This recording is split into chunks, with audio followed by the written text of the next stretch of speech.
Dalam rangka menyambut Disnatalis jurusan Matematika, para mahasiswa akan mengadakan pementasan seni bertema Matematika dalam Budaya. Untuk menampilkan formasi tari yang rapi dan seragam, panitia memilih mahasiswa dengan tinggi badan yang hampir sama, yaitu di antara 160 cm hingga 165 cm. Dalam matematika, kumpulan mahasiswa dengan tinggi badan antara 160 dan 165 cm disebut sebagai himpunan. Himpunan adalah sekumpulan objek atau benda yang dapat didefinisikan dengan jelas. Contoh yang bukan himpunan adalah kumpulan mahasiswa yang pintar atau mahasiswa yang menarik. Kenapa? Karena ukuran pintar dan menarik tidak bisa didefinisikan secara pasti dan berbeda-beda menurut sudut pandang orang. Kembali ke himpunan. Himpunan dilambangkan dengan huruf kapital jika kumpulan mahasiswa yang memiliki tinggi badan di antara 160 dan 165 cm dimisalkan sebagai himpunan A, maka anggota atau elemen dari himpunan A adalah Andi, Bima, dan Clara. Jumlah anggota himpunan A atau NA adalah 3, sedangkan Dian, Fahmi, dan Gita yang tingginya di luar rentang bukan anggota dari himpunan A. Oke, sekarang coba kamu pikirkan, bilangan ganjil yang lebih kecil dari 10 itu apa saja ya? Ya, benar sekali. Ada 1, 3, 5, 7, dan 9. Nah, dalam matematika, kita bisa menuliskan kumpulan itu dalam 3 cara berbeda dan semuanya sah loh.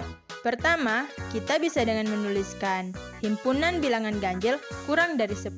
Kedua, kita bisa tulis langsung pakai daftar anggota. Buka kurung kurawal 1, 3, 5, 7, dan 9. Dan yang terakhir, untuk kamu yang suka pakai simbol nih, ada notasi pembentuk himpunan yaitu X, di mana X adalah bilangan ganjil dan X kurang dari 10. Tiga-tiganya menyatakan himpunan yang sama. Kayak kamu lagi milih antara kaos, kemeja, atau hoodie. Isinya tetap kamu kan? Nah, sekarang kamu pilih, lebih suka pakai yang mana nih? Himpunan itu ternyata nggak cuma satu macam loh. Ada yang kosong, ada yang isinya tak terbatas, dan ada juga yang... Kita mulai aja deh.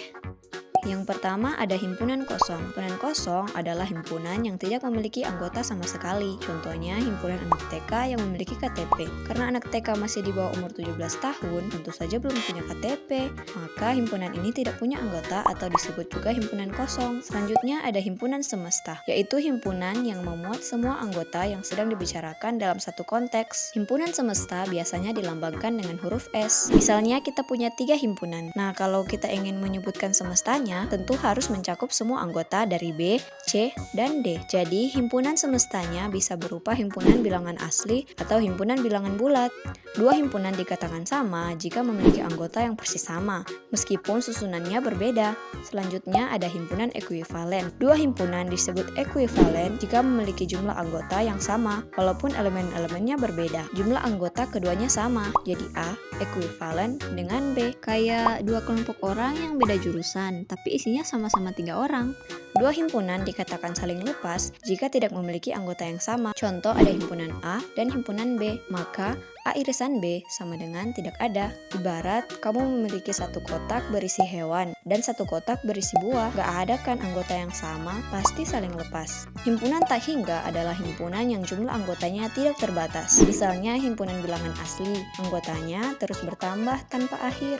Sebaliknya, himpunan hingga memiliki jumlah anggota yang terbatas dan bisa dihitung. Contohnya, himpunan hari dalam satu minggu, jumlahnya sudah pasti 7. Selanjutnya, ada himpunan bagian, yaitu himpunan yang semua anggotanya ada di himpunan lain. Contohnya, semua anggota himpunan C ada di dalam himpunan B, maka dapat disimpulkan bahwa himpunan C adalah himpunan bagian dari B. Ada juga himpunan bagian dari B. Himpunan kosong adalah himpunan bagian dari setiap himpunan, termasuk himpunan B. Himpunan bagian dengan satu anggota himpunan B, 2 anggota, 3 anggota, dan 4 anggota. Jadi, jumlah himpunan bagian dari B adalah 16.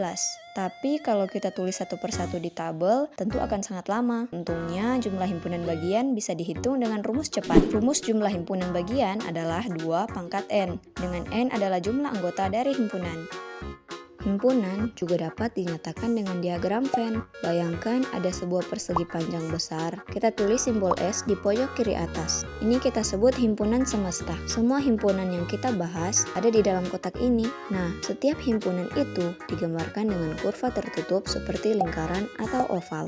Anggota himpunan ditunjukkan dengan titik-titik, tapi kalau ada anggota yang sama di dua himpunan, titik itu hanya kita tulis satu kali di tempat yang tepat. Jika nggak ada anggota yang sama, maka himpunan akan saling lepas seperti ini. Sekarang, bagaimana kalau dua himpunan itu punya anggota yang sama? Nah, lingkarannya akan saling tumpang tindih. Bagian yang tumpang tindih itu menunjukkan anggota yang sama. Itulah irisan himpunan. Jika semua anggota himpunan ada di dalam himpunan yang lain, maka himpunan tersebut merupakan himpunan bagian. Lingkaran himpunan kecil akan berada di dalam lingkaran yang lebih besar. Dan terakhir, kalau dua himpunan punya anggota yang sama persis, kita cukup buat satu lingkaran sama karena mereka sebenarnya himpunan yang sama. Ada beberapa operasi pada himpunan. Supaya lebih mudah dipahami, yuk kita pakai contoh yang dekat dengan keseharian. Bayangkan, kamu sedang melihat dua keranjang buah. Keranjang pertama berisi buah-buahan yang kulitnya berwarna kuning. Kita sebut ini himpunan K dengan anggota pisang, lemon, belimbing, dan nanas. Keranjang kedua berisi buah-buahan yang kulitnya berduri. Kita namakan himpunan L. Isinya salak, durian, nanas, dan sirsak. Irisan adalah anggota yang ada di K dan juga ada di L. Coba kamu perhatikan baik-baik. Buah apa yang muncul di kedua keranjang? Jawabannya adalah nanas. Jadi irisan dari himpunan K dan L adalah nanas. Gabungan artinya kita ambil semua anggota dari K dan L. Tapi ingat ya, tanpa ada yang double. Jadi hasil gabungannya adalah pisang, lemon, belimbing, nanas, salak, durian, dan sirsak. Selisih berarti kita mencari buah yang ada di K, tapi tidak ada di L. Nah, dari K yaitu pisang, lemon, belimbing, dan nanas. Yang juga ada di L hanya nanas, jadi kita coret. Maka selisih K kurang L adalah pisang, lemon, dan belimbing.